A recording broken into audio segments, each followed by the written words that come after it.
defense in any sport is vital, and the more you have it, the more you feel you're going to have an opportunity to be successful.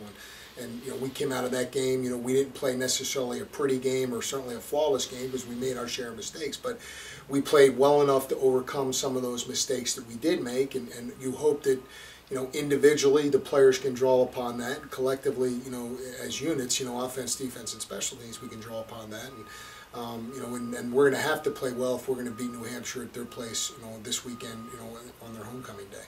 Well, I mean, they're prolific on offense. This is certainly the biggest challenge we've had thus far throughout the whole season, including Syracuse. I mean, they're leading the conference in scoring offense.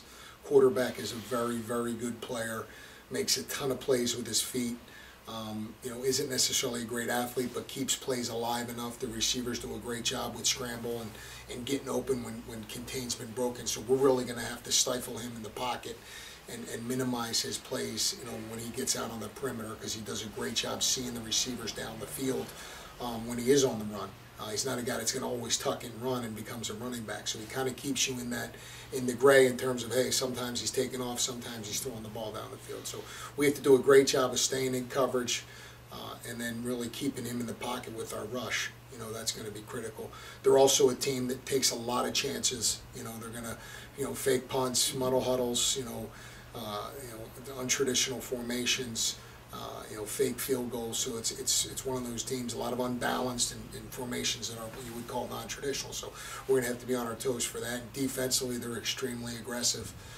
They have one of the best defensive linemen, with their defensive end, and they have one of the best linebackers in Evans. So, they're gonna. I think it's going to be a game where we're going to have to score some points because we're not going to stifle them and shut them out offensively, and we got to come up with turnovers and really minimize the big play on defense.